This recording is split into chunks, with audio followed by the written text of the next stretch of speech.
Hey everybody, welcome back to another not episode. This is just a thing we do sometimes of the Jodo Cast, your home for Star Wars gaming.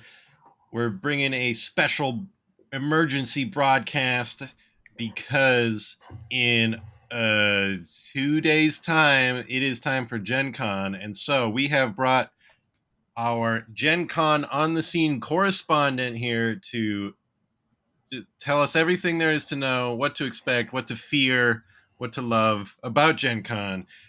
Evan Lewis is here, everybody. Heyo! They've let me out of the doghouse. I'm Yes. back. And don't mess it up, otherwise you're going back sooner than you want. That's fair. And also with us is Leo Hi. and Kurt. Hello. And I love how those two are so energetic that I I thought just I felt taught like you. I felt like I couldn't compete, so why bother? I guess you don't have to bother. You know, no one's. It's not like people come to our channel Wow. He's like, I ain't stopping you. We're not the energy cast. Yeah. So, Gen Con.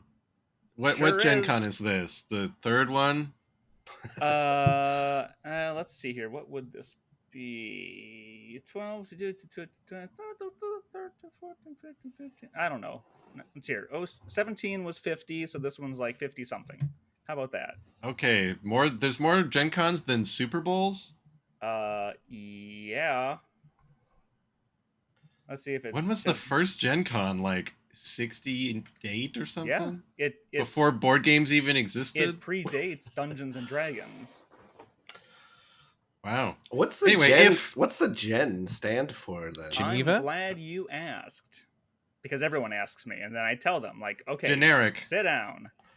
Hold that's on, what you thought guess. at first, wasn't it? Didn't you think that's what it was? General Con. It's just it's just whatever. Generic. No, I assume it's Geneva, Wisconsin. Oh, very good. Look at the big brain on Kurt. Yeah. Yes. Let me come up with more dumb guesses. I know that was Gygaxville back in the day. Correct, oh, Lake Geneva. Okay. Yes, Lake Geneva, Wisconsin was where it was started, in basically his basement, and then it went to the VFW or something like that, and then it eventually moved to Milwaukee, and it was there until 2000, and that's when Wizards of the Coast, who owned it at the time, moved it to Indianapolis because it's cheap. So there you go. It's actually the full name used to be the Lake Geneva Wargaming Hobby Convention, back when it was all Napoleonics, and then I think it's a good change. It rolls off the tongue much better. It envisions fewer old men with beards and glasses. It's now us, virile, middle-aged white men with beards and glasses. Yeah. I think I would be so virile, man. So this I would be now more likely to go if it stayed in Milwaukee. Honestly, I mean it's closer. That's a big reason, but that's fine. I'm sure Indianapolis is great. Yeah, I'm sure you'll tell us all the ways. It's Wisconsin. Great. Yeah, Wisconsin these days. Yeah. It's a little... So if really though, this is only like the 11th Gen Con that's really counted. Since 2012? 2012, yeah. Yes, that is correct. That's when Gen Con started to matter to me. Very good memory. When did this turn into Evan is testing us on Gen Con lore? Hey, when you bring the boss on for once in a lifetime engagement. That's when X-Wing hit the market at Gen Con. And they had to call in the second truck from up in Minnesota and guys, get down here. We sold them all out. Called the Netrunner guys too. Yeah. Gen Con is, if you still didn't pick it up at this point, because I'm just going to assume there might be one person who stumbled in because they like other stuff or they're new to the hobby. Gen Con is the biggest tabletop hobby conventions, board games, miniatures games, role-playing games, all In the that US. stuff that I guess Essen is Essen bigger in I think Essen's Germany? like huge, isn't it? Yeah. I mean, it is. I mean, but GenCon's big too, but I think it's hard to say in terms of what the unique turnstiles are. I don't know what the numbers are for Essen. I think pre-pandemic we were looking at 60,000 plus unique turnstiles. What does Gen that Con. mean? Is that like individuals people or individuals walking through. entering? Like, Yeah, it's if I go out and come back 5 times, do I count as 5 towards that number? no. I think You're this not. is basically That would not be unique. correct. People walking through the doors, ticket holders walking through the doors. So that counts 4-day people who are there, taking Okay, up not space, stinking up the place the whole week, and then people who come on Saturday because they had to work the entire week. So, not to derail this, but since we're here getting a convention history education, I would like to just understand, why would you say turnstile rather than just attendee? Probably because in terms of Is that counting attendee- like all the vendors and their staff and stuff too? Is that why they do that instead of attendee? and probably exhibitors.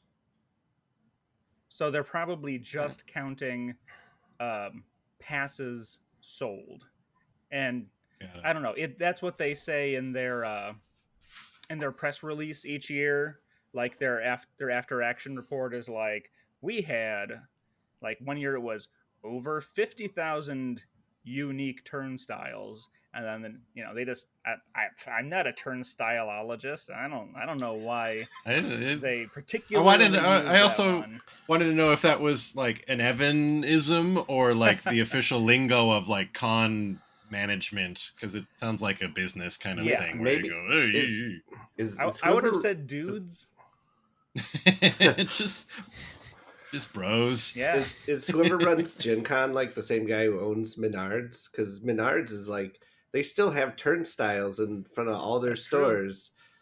Like, but I there's tell not- you, there's not counters attached to them, so it's not actually even like it's not even keeping like track of how many people are going through. But they still have the turnstile. You got to like walk through. you got to get into the bottleneck store. otherwise you get the stampede. And People going to Menards. Well, when they're having I the was at bucket Menards sale. this weekend, and a kid was going in and out through the turnstile back and forth. So even that's not for an those accurate that number. aren't from the Midwest, when we say Menards, it's like a Lowe's. Except way trashier. Oh, but you can save big money at Menards. And it's got a funny name. It does. Where are you going? Okay. Menards. So we've established what Gen Con is and why Gen Con is, and where Gen Con is, but how Gen Con is. How will Gen Con be? I'll is tell what we're you. here to talk about today. Yeah. Thursday, August 3rd is Correct. when it starts. Okay. Ten- And it goes through well, Sunday? And see, that's the thing, is that it's usually counted as the exhibit hall floor doors opening is the grand kickoff of Gen Con, which unfortunately you did not get to see because you were busy being you were working for the man. Yeah, if last this year. were a comic book, you'd have the little pop-up that says "See JodoCast episode whatever." Yes. To Actually, reference that. if people are wondering, you can easily find our past episodes. But yes, Leo got to see it when we were in the herd in 2018 in front of the doors, and they rolled the big foam die to get things kicked off, and then Does the result matter? I mean, They if they track roll that? a 1, it's like canceled. They just said everybody I don't home. know. But they open up the doors and it's like, no running. So everyone does the power walk. Yeah, like I was Section right 31 on walk. the other side of those doors when they opened up last year. So I was like, the bull herder. beach facing down the wave. Yes.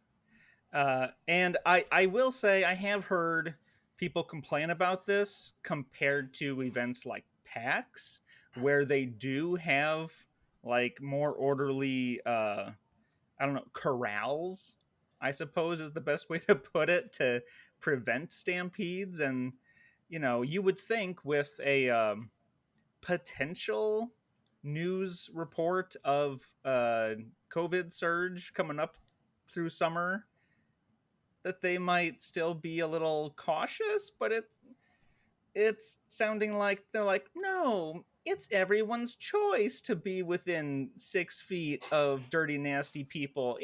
You need to respect people's choices. If they want to wear masks, don't make fun of them. It's like, no, you should be telling people to still wear masks, please. They rolled a 20 and they foresaw it was fine. Yep. They have some kind of like dice oracle that makes a lot of their decisions, I assume.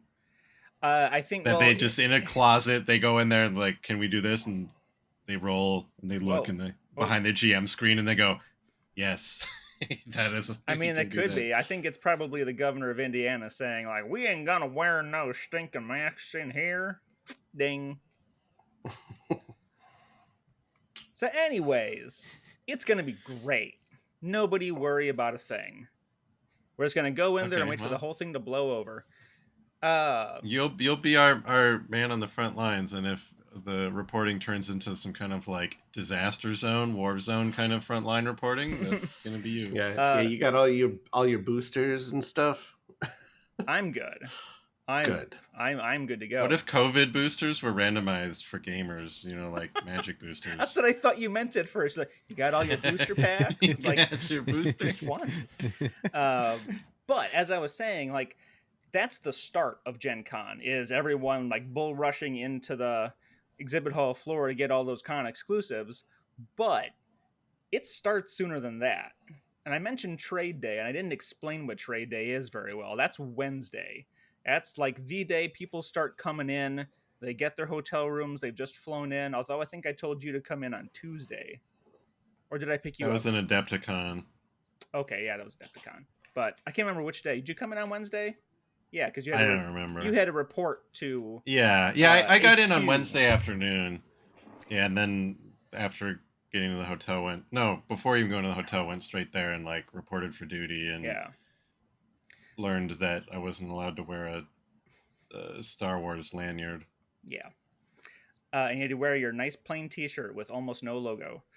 But things kick off as early as they possibly can, because the con is not relegated to just the one convention floor.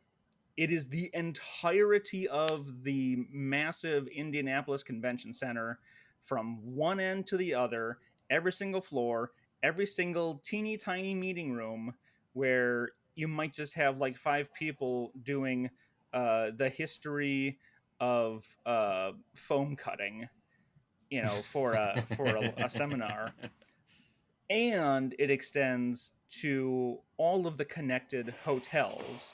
And there's, I think, 4 connected hotels. So, I mean, that's where they have like D&D stuff and random other seminars. And then it pours out to Lucas Oil Stadium, that football fans will know as one of the uglier stadiums. And I can't remember if that is where this year they're doing... I can't remember if they're doing a true dungeon out there this time or not, but... Is it an indoor stadium? Oh, yeah. I mean, they can open the roof. Oh, okay. It's one I of was those. Like picturing them like this open air board game event. No. I mean, they're on the like field. they're on the grass, like on the 50-yard line. They could do. There's one company, I don't remember the name, that needlessly makes all of their components waterproof. It's all like plastic poker chips, neoprene mats. You've mentioned this before. And like that's like their selling point. They could do an outdoor event like in the rain and you'd play their games and be like, see? Yeah. It was worth it. Yeah. So I mean it takes up the majority of downtown Indianapolis, which thankfully we had a Super Bowl here, so they, nicened up downtown Indianapolis. And yeah, it goes, I mean, and of course if you're there with a group, like if we all went there, we would be working / playing just like we did at Adepticon, and like when Leo was here, we'd be playing games. Maybe we'd be recording games, but we'd be going from the moment we hit the ground, and then it don't stop until you collapse in place, and then you get up and you start all over again. For some people, that's the con experience. They're there to see their friends and buy a lot of shit, and then fall asleep and take the game up to your hotel room or to the restaurant. You don't even have to go to your hotel room or the restaurant. Like when I was there, we all did like this Transformers CCG demos and got a bunch of demo decks, and we got a bunch of Magic demo decks. Even though we had all played Magic before, we still did the Magic demos to get the free demo decks.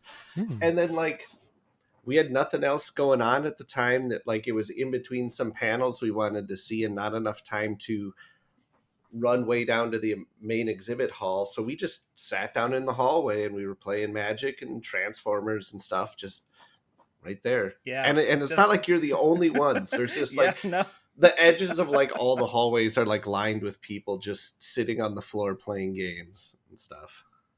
It did seem, I think, from both Gen Con and Adepticon, like a high number of people who say, I'm not here to sleep, and we'll squeeze every minute of like waking activity at that place as they can, which I can understand, but also like the more get your money's worth, the quality of those waking minutes are going to go down the less sleep you get. Yeah. Like, well, I'd like to get a good night's sleep so I don't feel like terrible the next day. But plus I'm just too old for that shit anymore. Yeah. I did stay awake for, I didn't quite make 2 days. I did 43 hours at a convention once before I finally couldn't stay awake anymore and passed out. That'll be just a feature of JodoCon. Like, that's just, we're going to force Leo to stay awake. We'll have him on a live stream. He'll just be in the booth. He'll just be in a booth, sitting there playing Super Star Wars. Yeah. Until with we'll rig you up with one of those weird like don't fall asleep while driving devices that have like a gyroscope, so if your head tilts forward it makes a noise, wakes you up. I thought it was gonna be like one of those things that's like those ab crunch belts, that like just like electrocute your abs so that they like spasm. Yeah. Supposedly the military uses them. I never saw them. Really? According to some bullshit YouTube ad, all the special forces use them. I've ever seen them in is Documental, one of the funniest shows, the Japanese reality show that's about just putting comedians in a room, and if they so much as smile, they're eliminated. And one of them had one of those, and they were like messing with each other and having to keep straight faces. When I was a freshman in college, a guy down the hall from me in the dorms bought one of those, and you're supposed to like put some gel on like your abs where like the contact points go, and he did not do this. And he turned it on, and it just shocked the hell out of him, and just like immediately like burnt his skin and stuff. And he's like writhing on his dorm floor, going ah! It's the funniest thing I've ever seen, because nobody liked that kid. There you go. Okay, what Back I want to do GenCon is, before we get even deeper into, because I want to know your minute-to-minute agenda, some of which might come up in this. I want to know, what do we care about as far as Star Wars stuff at Gen Con? What companies are going to be there with Star Wars things? What exclusives are there? What events are there? What, all that sort of stuff. Have you looked at that? Do I have an answer to this? I don't. I'm obviously Atomic Mass Games and Fantasy Flight are going to be there. Some. I was just deciding mentally if I should take if I can take 30 seconds to complain about how much it sucks now compared to how it was. I'll give you a whole minute. Back in the day, meaning the 20 teens, when FFG turned on the water hose and just blasted us with Star Wars content and other good stuff just non-stop. And now, we are going to have in-flight shorts on YouTube to watch. And so, there's going to be some Star Wars Unlimited on there, I'm sure, and maybe they've got a day dedicated to GameGenic products, which we assume is mostly going to be Star Wars Unlimited stuff. I mean, because they've said, hey, we've got a bunch of Star Wars Unlimited shit on the way. They need to, hopefully, if they have deck boxes, they will be like modular to fit the potential infinitely sized deck that the game legally allows, right? Is that why it's called Unlimited? I want a deck box. The only reason, yeah. I want them to do a deck box like they did for the Professor. That was a cool deck box. You'll have to explain. They did a Kickstarter with the Tolarian Professor. Oh, okay. I did not realize that. Wow. Yeah, and it was a really cool deck box that it was designed to fit it had little drawers for 3 different decks to pull out and stuff. It's pretty cool. Dang. That sounds better than the old FFG box that had the token compartment on the bottom, although I love that, but that's more nostalgia than anything else.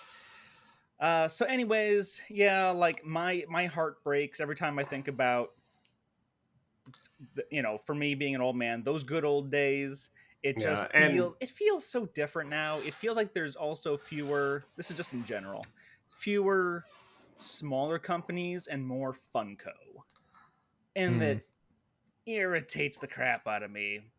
But, okay, I've complained. That's my complaint.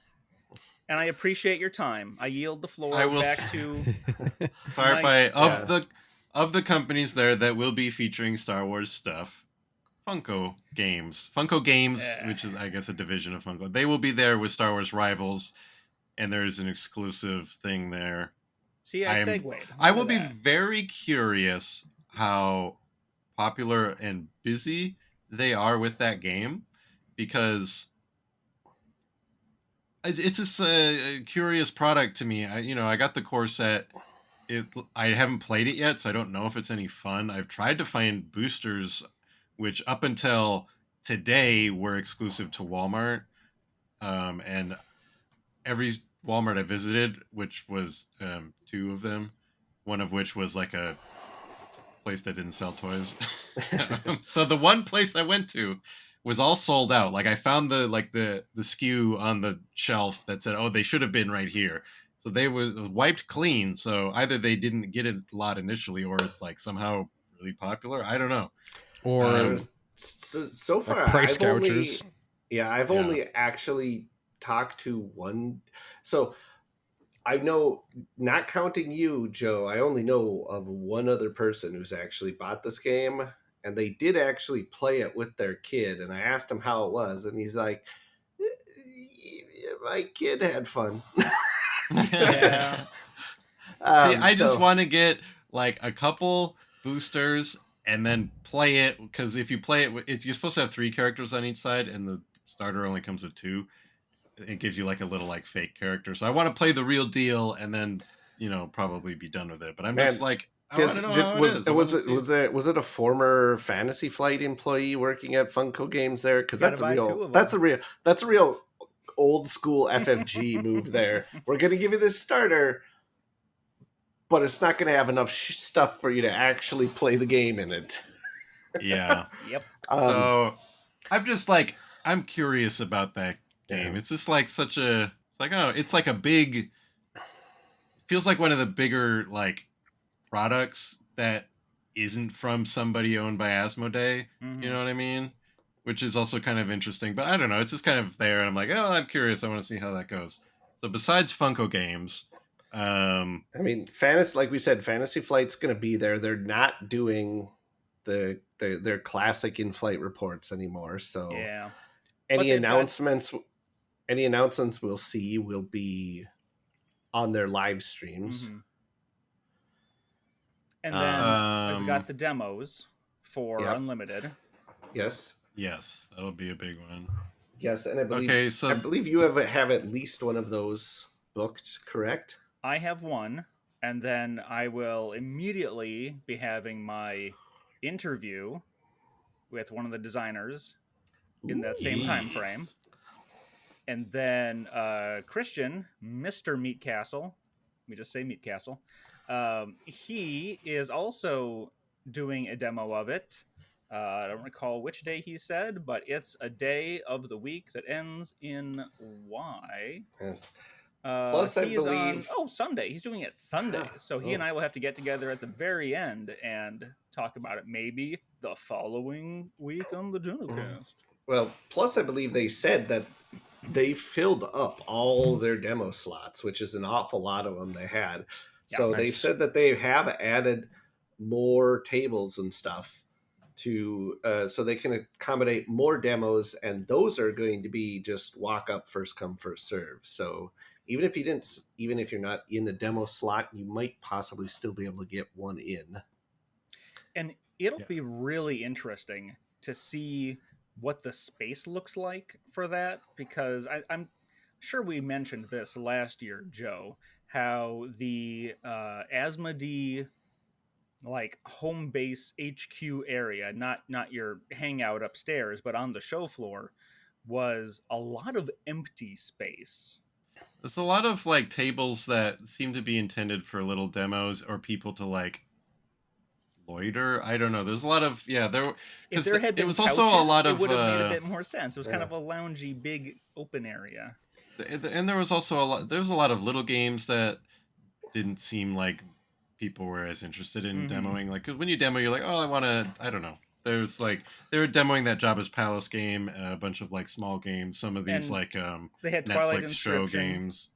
Yeah, Twilight Inscription and the Outer Rim expansion and Descent, Legion, and there was a Descent and and I guess if Crisis we're talking Protocol. AMG, Those were the Marvel, big ones. But well, if you've got like if you've got tables though with like terrain and minis on them and stuff, that's going to draw people's eyes to them a lot more. Yeah, I think a lot of like the Outer Rim and Twilight Inscription were like the big ones that weren't mini games. It was a weird vibe because it was so unlike what we'd seen from, again, back in the old days, where it was elbow to elbow, wait in a line for 3 hours to pick up your one Lando figure or whatever it was at the time.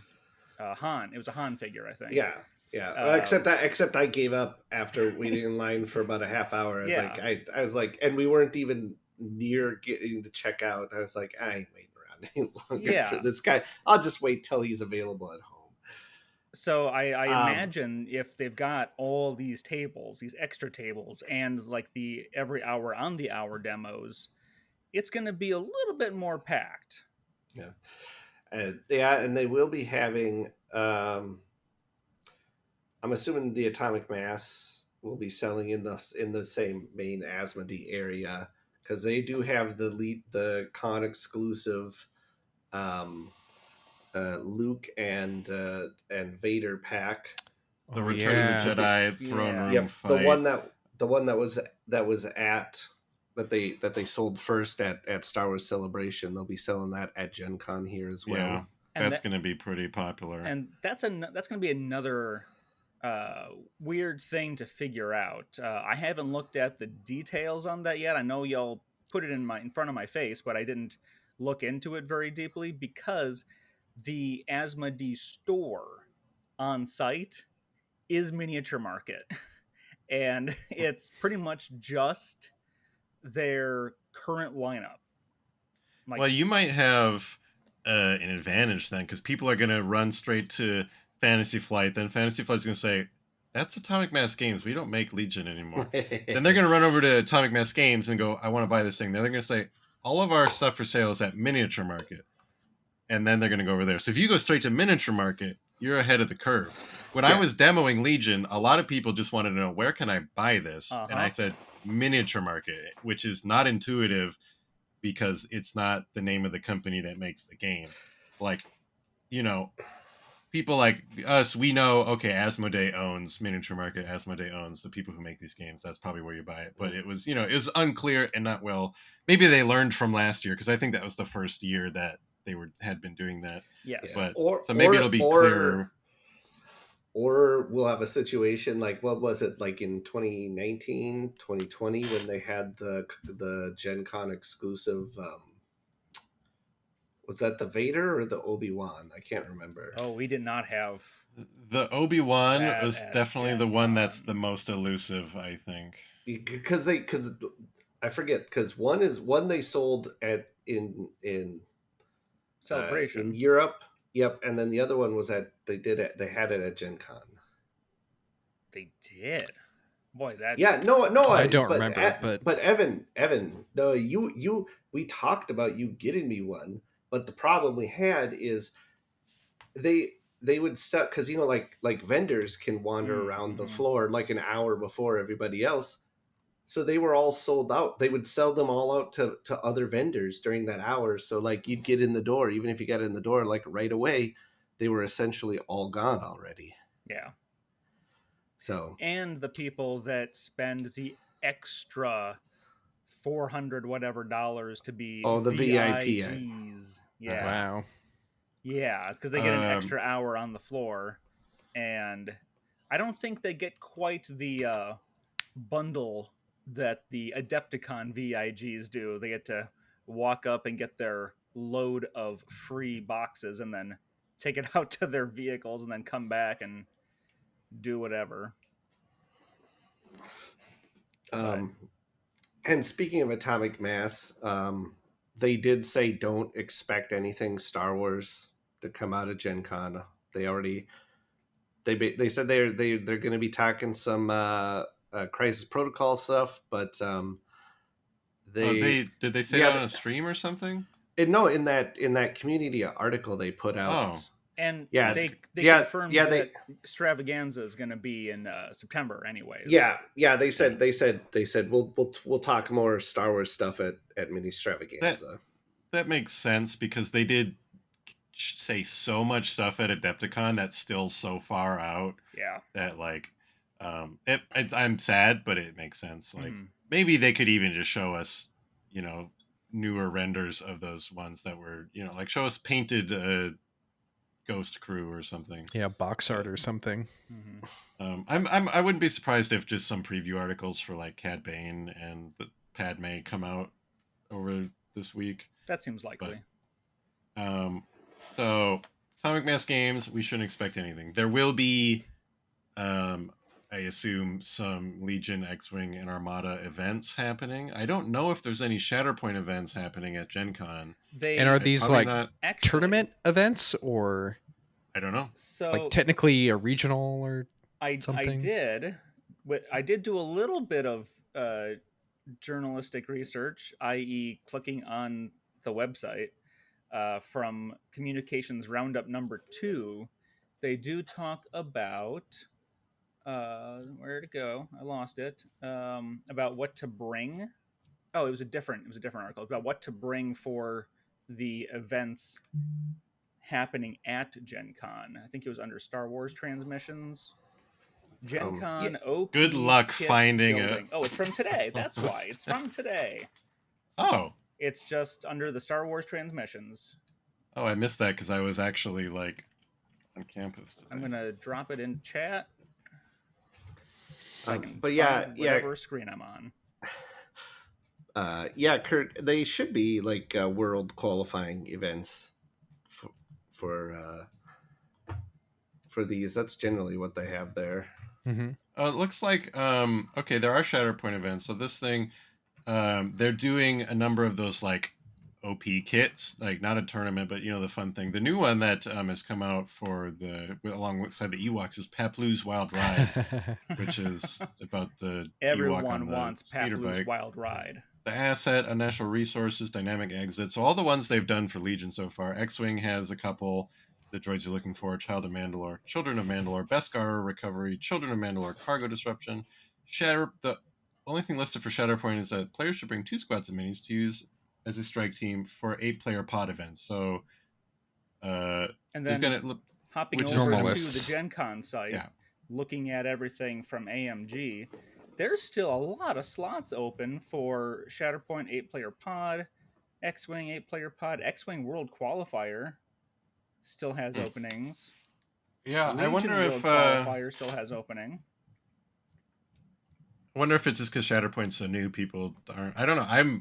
I'm happy to see that it's already getting little events. I'd bring my stuff if I was coming to play, but yeah, some of those side events could be really fun to do, like a weird mission and a weird list, and kind of have a unique experience. So that's cool. They're doing especially when you play at those events, the terrain on your tables tends to be super cool. Yeah, because it's like they busted out the best stuff. Oh, and they're doing a what if event for Crisis Protocol, where it's a draft. I guess that's pretty cool. I could see that you could do that with Shatterpoint eventually. Once people have enough minis at their disposal, you could easily do a little draft event. Yeah, because how simple the list building is.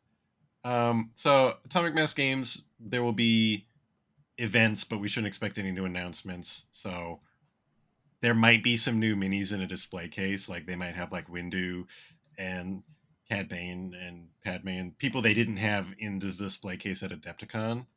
Maybe is like the most we can expect as far as like new content. I believe that. Fantasy Flight obviously is going to be all about Star Wars Unlimited. The demos, there will be, like you said, the Game Genic thing. We can expect Star Wars like accessories, and then not really real announcements, but well, maybe someone's excited for those. If they announce like playmats and deck boxes and stuff, I'll be excited. I also would not mind. Leo, did you say? Oh, go ahead. I wouldn't mind if they had a. Doesn't have to be anything huge, but an expansion for Deck Builder. Yep, that's exactly what I was going to say. That's I not out of the great question. Buy it at the game store. Like, buy that game. Leo, didn't you say that there's like a little miscellaneous bit on their schedule? Yeah. Well, on Sunday, their in-flight short for Sunday is just the wrap up short. That's really all they say it is. But like I said, they at the end of their wrap up last year is when they announced the deck builders. So there's a chance we might get a little surprise like that, but again this year, who knows? Yeah, the odds of stuff. Deck builder expansion, Outer Rim expansion, Rebellion expansion. That's the hierarchy of likeliness, and I don't think it's that likely we'll get a deck building expansion announcement, but it would be cool. Imperial it's Assault only been out since March. Imperial Assault 2nd Edition. Ooh. Maybe. You heard it here first, folks. Spread those rumors. Put it on Reddit.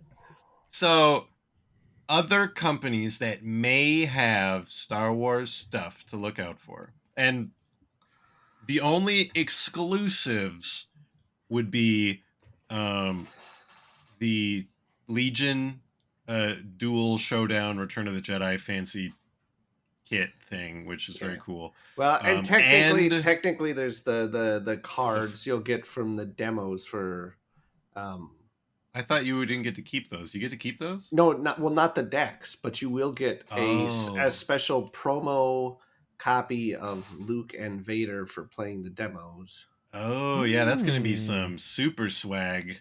Be like, I played the game before it came out. And Funko Games has some exclusive things for Rivals, which I believe is an alternate sculpt for the Scout Trooper and Wicket. And so I think that's it as far as exclusives go. Other companies that might have Star Wars stuff would be Ravensburger. They make the Villainous games. They just released the expansion for Star Wars Villainous. So, I mean, that's already out. You can get it at Target, but they might be doing demos of it or something. Yeah, well, it's Ravensburger is going to be swarmed by everybody trying to buy Lorcana, so good luck getting there to find anything else, though. Is that launching at GenCon this year? Yeah, GenCon's going to be the first place it's going to be available for purchase here. Oh, wow. Okay, that's probably a big deal.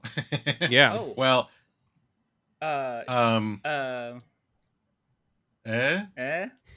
What about? I'll jump in. What about like tiny chance? Edge? Could they? There you go. I was scouring their. I was looking at their Twitter or I couldn't find their Twitter. Maybe they deleted it. I was looking at there's nothing on their website. Odds of Edge doing anything seem pretty low. Although looking at their website, actually, it's interesting. I'm gonna let you finish. But first, I'm really dating myself with these references these days. On the Gen Con event finder, looking under Edge, they've got way more sessions than they have ever had before. And they've got lots of Genesis, lots of Adventures in Rokugan and Midnight, which are both 5th edition mods. And they've got actual 5th edition Legend of the Five Rings, and they are still putting on Force and Destiny adventures. So the fact that they are still putting on Force and Destiny adventures, and I think pretty much every single title has hit the shelves on reprint. Not the dice, though. Not the dice. I was about to say, the dice have not hit yet, but I'm sure, that's a whole nother complication with previous copyrights or contracts with whomever was making them before. But it's not being completely ignored. Yeah. It still exists. That's something.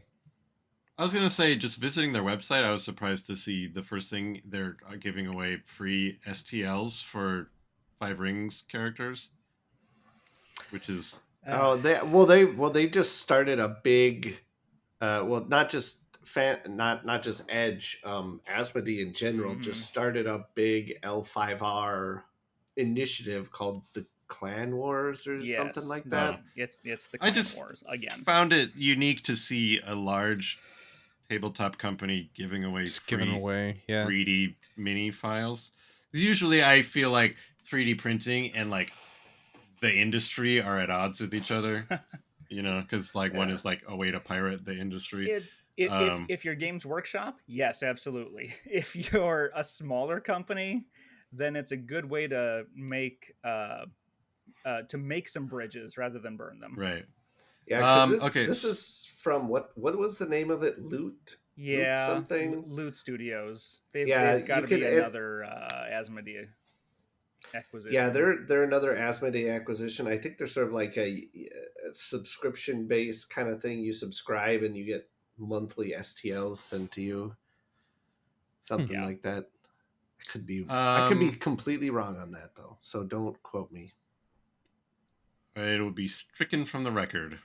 But yes, I am also a big fan of L5R, and they being the Asmodee North America YouTube channel, which apparently shoots in the formerly known as, I guess it is still the FFG offices, but it's the FFG North America offices located at the Fantasy Flight offices across the parking lot. You mean the Asmodee North America offices? Yes.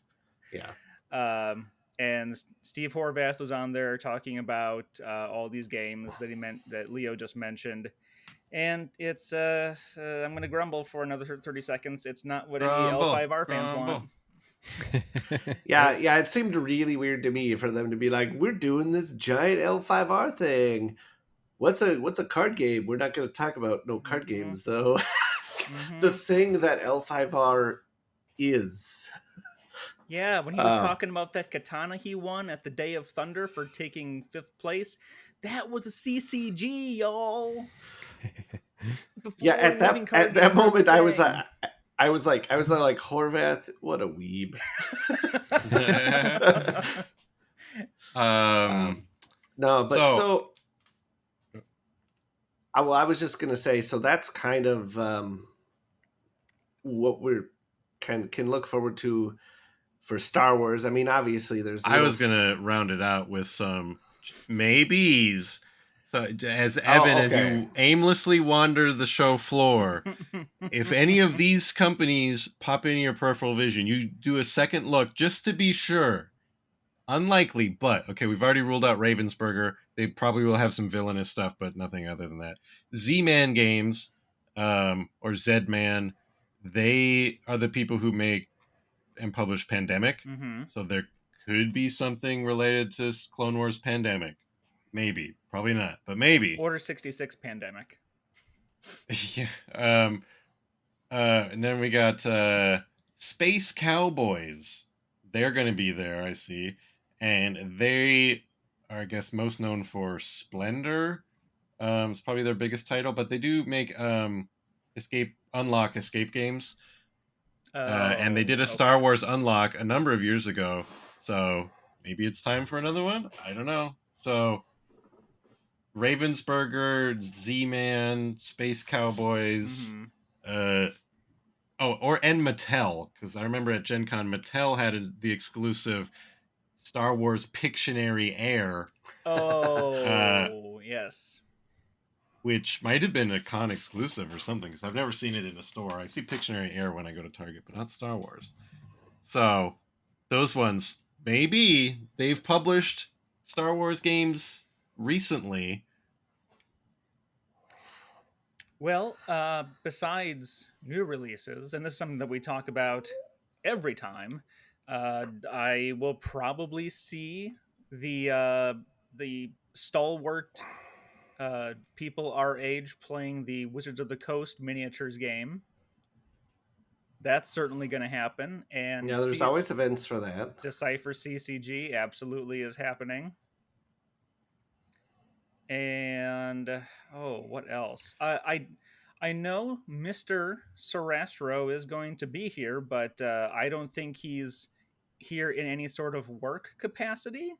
Although I think it would be cool for AMG to start doing panels or seminars. Doesn't have to be like sit down with Sarastro for 3 days straight and learn how to paint, but I mean, why not have art panels with some famous painters? That's something that I would want to see. I'm a sucker for panels, or even just some of like their studio painter guys and stuff. Oh yeah, Dallas. Why don't those guys love to talk? We got to talk with them a couple times at Adepticon, and I'm just like, why aren't you guys like behind a table up on a little stage taking questions from the audience?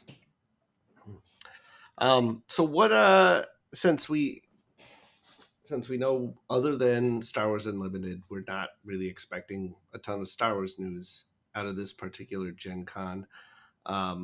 What are some of the things you're going to be doing this year?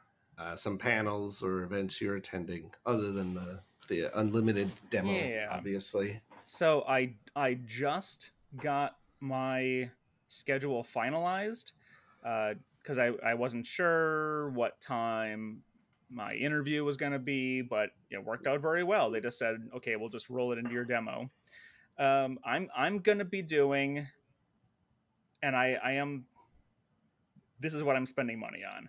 I'm getting painting lessons from Games Workshop, not like one-on-one, but they put on a whole bunch of like 2-hour, 4-hour long classes on very specific techniques, and they give you the brushes and the paints and the models. You keep the model, and you're being taught by their guys. That's cool.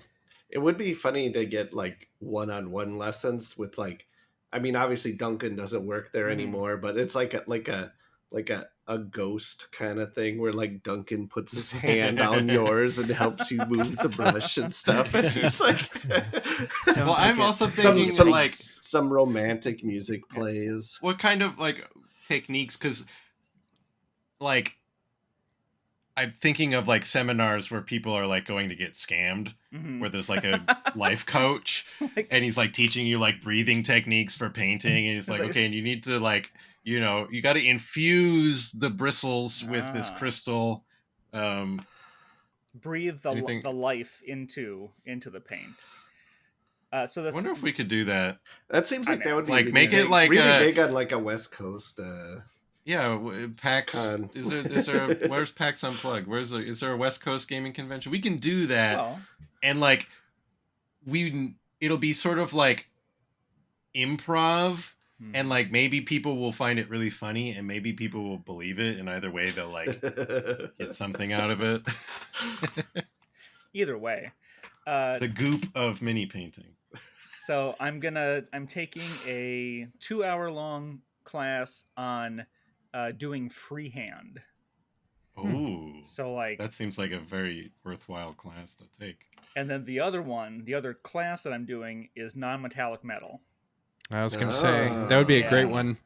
That would be really great to do in person, I think, rather than seeing a video. Especially, I mean, is there any interactive? Like, you get any feedback on it? Oh, yeah, they're walking around. Nice. And because if it's like how it was when Duncan and Peachy were there, they are up there. You meet them, and they're walking around, talking to you, and telling you, looking great, they're cracking their whips and screaming thin coats at you. new pitch that, but like Gordon Ramsay energy. What are you? Hell's Kitchen, Hell's Painting Studio. You call that a highlight? This paint has so much thinner in it, it could be a British supermodel.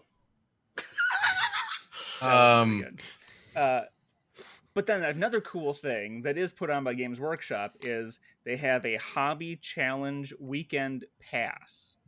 So everyone gets the same miniature. It's probably a Space Marine, but everyone gets the same one. But then they also get access to, this is what the description says, a mountain of sprues and all kinds of hobby supplies for the entire weekend.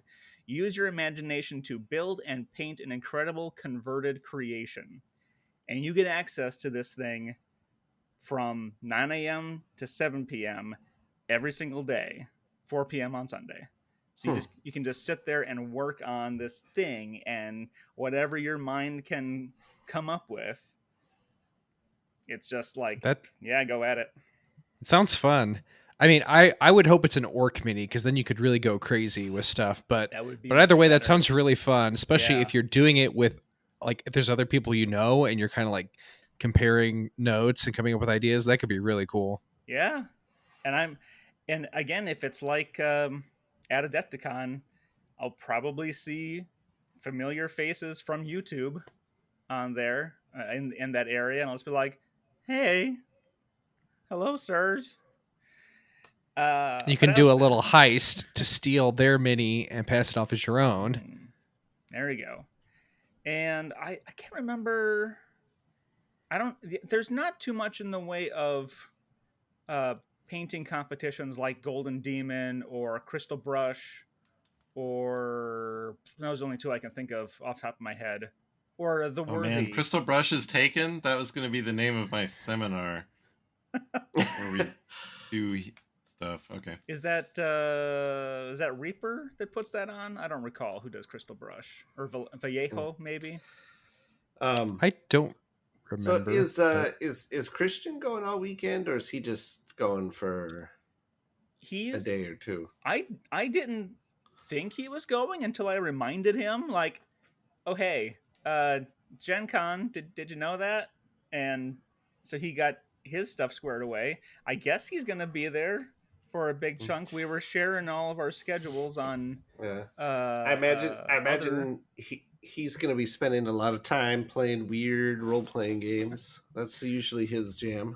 Well, what made him think of it, or reminded him of Gen Con was when I said, oh, hey, are you the one putting on the creating mothership compatible content panel at 9 a.m. on Thursday in the stadium? And I think his response was like, oh, that's a thing? So now he's going to be to working at one of the indie booth things where some of his stuff is going to be sold. Indie Press Not Revolution. Indie Press. Not Indie Press? Not Indie Press. Oh. Something like right next door to Indie Press. Wasn't it Plus One XP or something? Oh. Yeah, yes, Plus One XP is what it is. I mean, the whole Encounter Time crew is going to be there. You should be doing a special post-mortem session. Oh, the world still has to get blown up.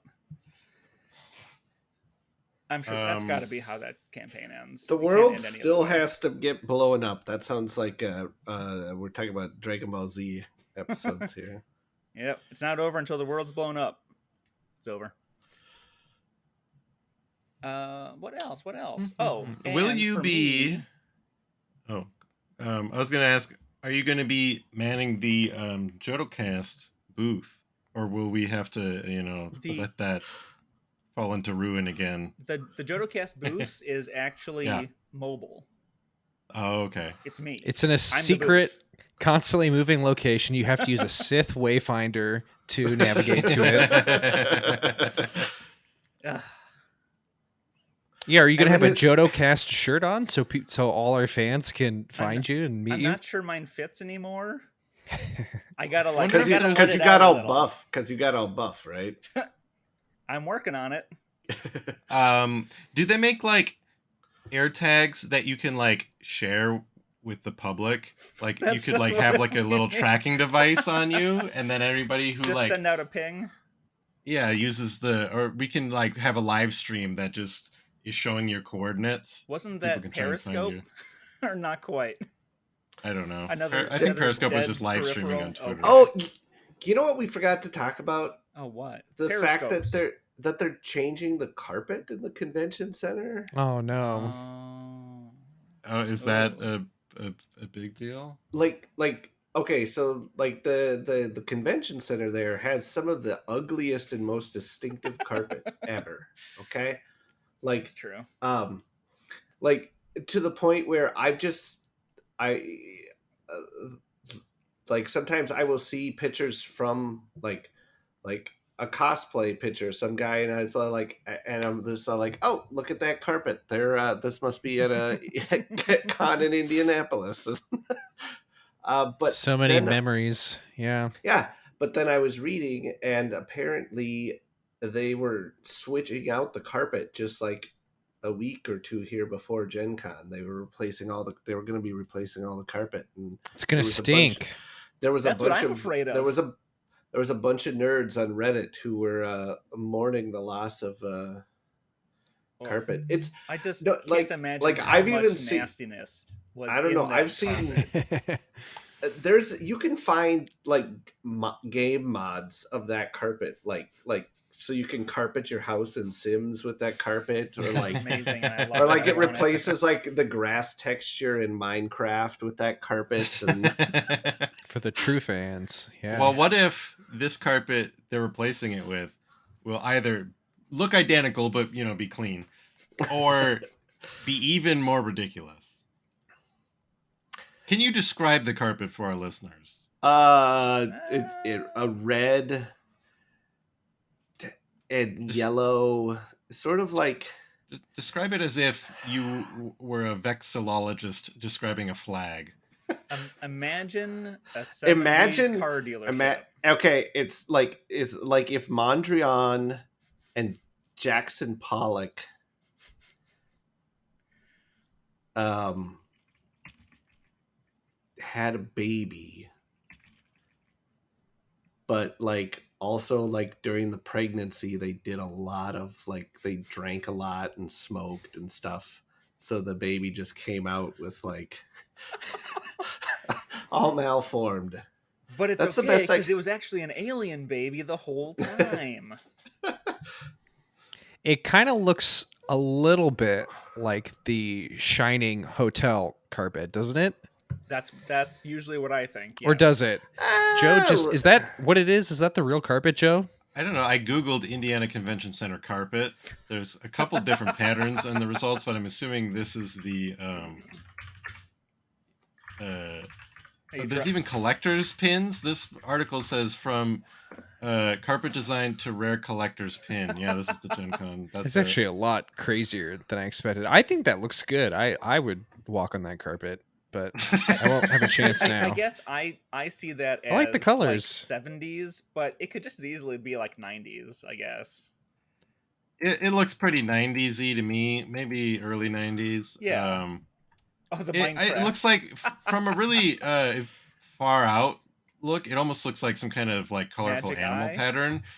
And as the more you zoom in, it starts to look more and more geometric and less like man. natural. See, I should have just told everyone that like the it. carpet is a magic eye, so then everyone just is like on the floor, nose down, pulling away very slowly. Yeah, according to this article I found, they're going to be spending. It's going to cost $3.7 million to replace that, to put all the new carpet in. Well, what if I worked at that convention center or with the carpeting company, I would, like when the Berlin Wall fell, people started taking chunks of it to sell to tourists. You do that with this carpet. Well, yeah, I mean, what are they doing with the old carpet, right? There's got to be someplace you can just grab rolls of it, take it back home, free carpet, and then you have all the memories built in. You can remember this is where we played the Transformers TCG. Stains. Oh, I remember that stain. That's what's going to be in the VIG swag bags. Just squares of carpet. Commemorative squares, yeah. And get a little patch for every convention you've been to. That'll be the one. GenCon patch.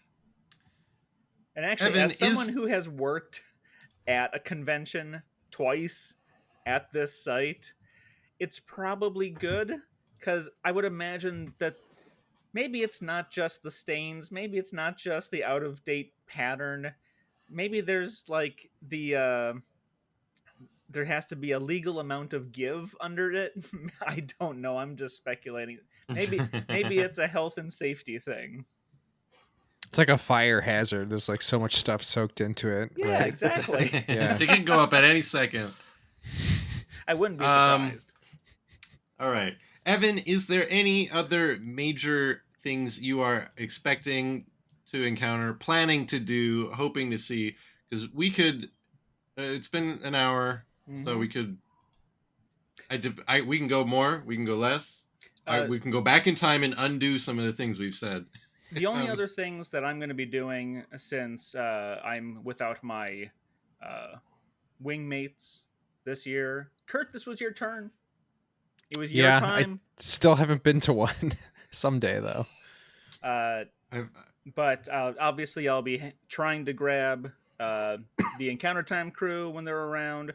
I am doing an Adventures in Rokugan RPG session Friday. It's going to be 4 hours, so that will be fun.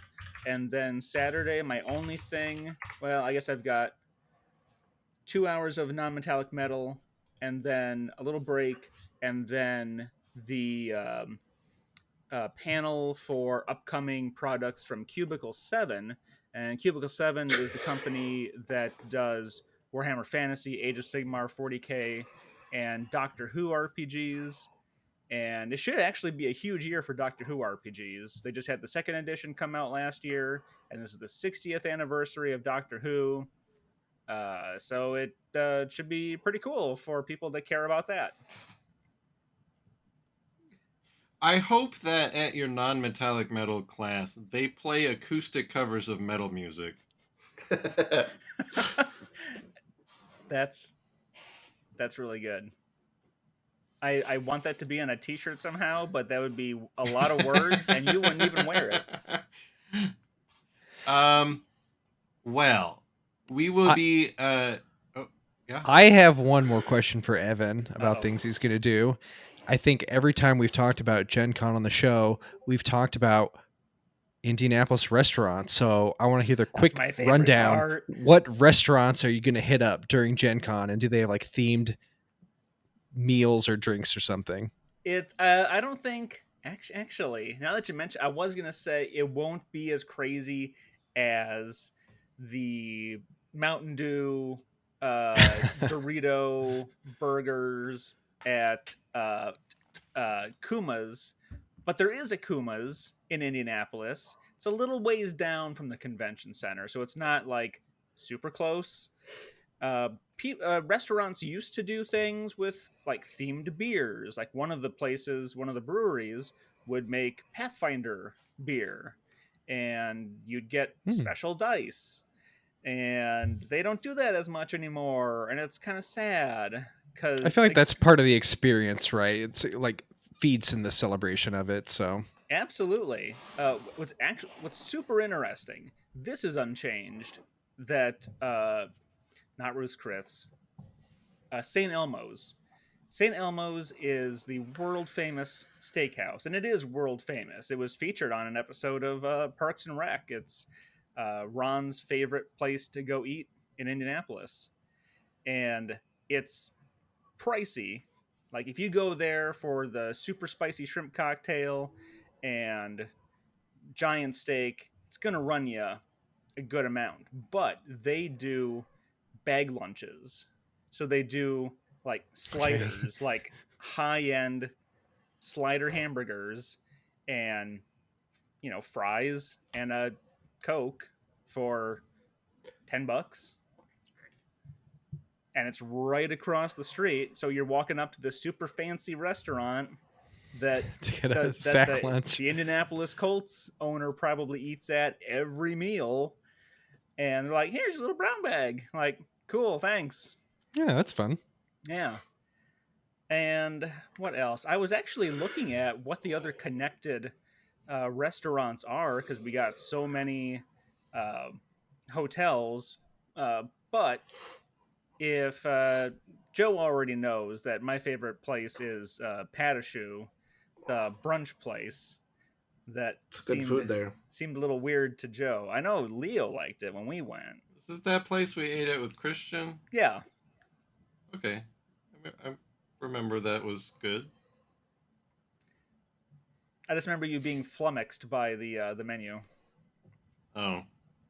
Well, I don't remember a lot of anything. So you were very tired. He was way drunk when you took him there. I tried. Yeah, I wasn't actually exhausted. I was just drunk the whole time.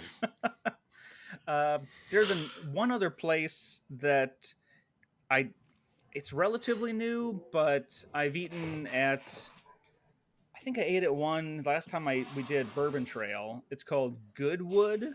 So I think it's kind of a chain, but it's like a chain of a few, not a ton.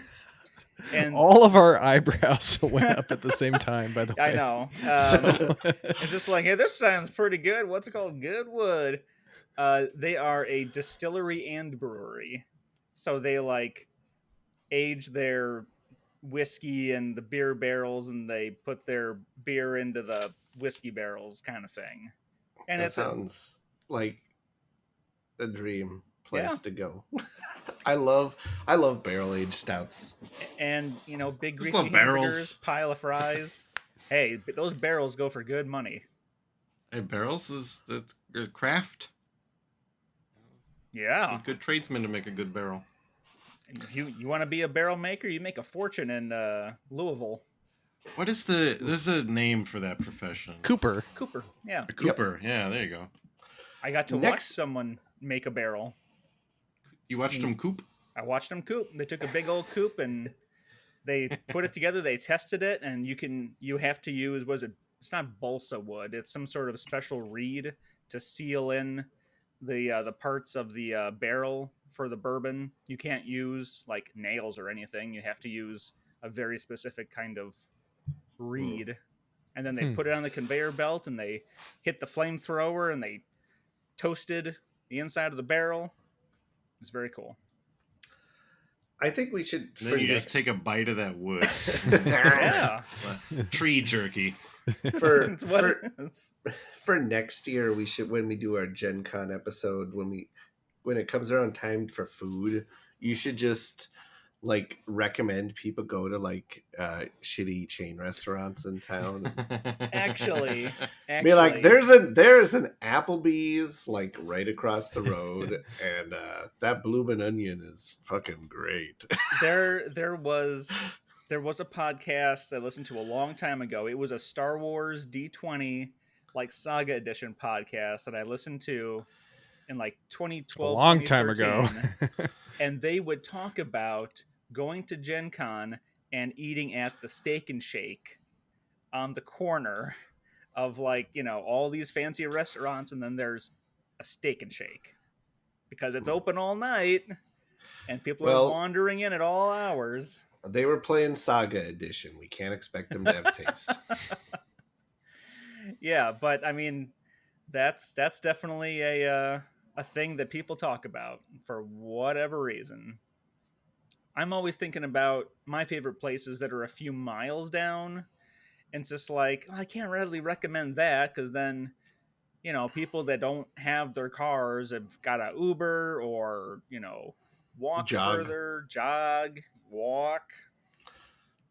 Can't expect people to do that. It's also like, I feel like maybe I'm wrong, but I feel like a lot of the people, the same kind of people who go, sleeping is not a good use of my time, are the same people who probably go, well, why would I go to a nice place that takes longer and is more expensive when I could get something fast? I just need enough food to keep me from dying. Yeah, I think they're going to eat a lot of hot box pizza.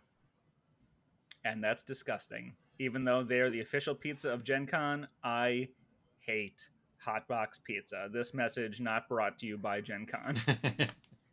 But for anyone going for their first time, they should try it to get the full experience. And yes, because also I forgot there is always, and this is different this year. So important announcement regarding food. So in years past, on Georgia Street, that's where they would have their beer garden and all the food trucks. And it was in kind of a small space that was meant to be pedestrian only, but it was also kind of on the streets. They were blocking off places. They've moved it to now south of Lucas Oil. So in a section that's sort of been marked off and delineated as a oh, my brain's not working. A tailgate area.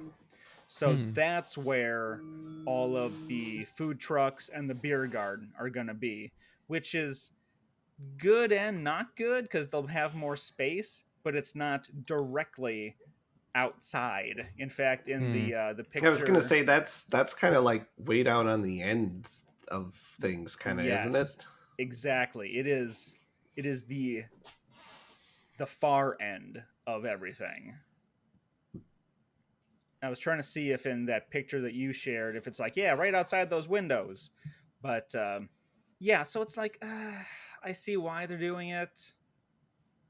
But at the same time, that makes it far less convenient to just walk out and be like, okay, I got 30 minutes until my next session. I'm going to go grab a beer and a slice of pizza. But anyways, the food trucks are great. The beer garden's great.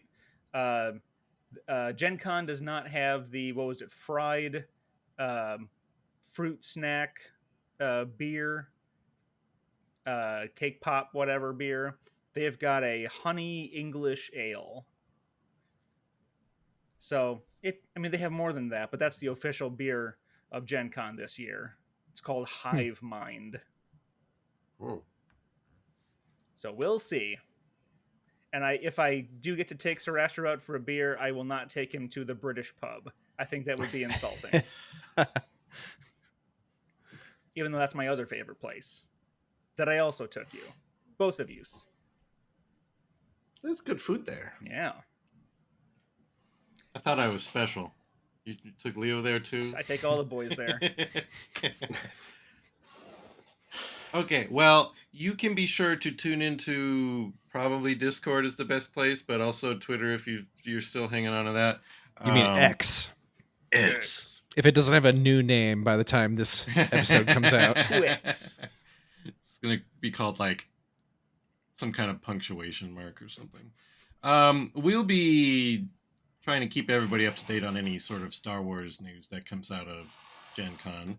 There will be a number of post-Gen Con things. Obviously, we'll cover anything that comes out of it in more detail after the fact. I do believe we might be doing some more interviews with designers from Atomic Mass Games and quite possibly Fantasy Flight.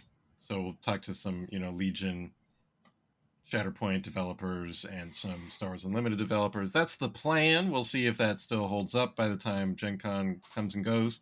Yep.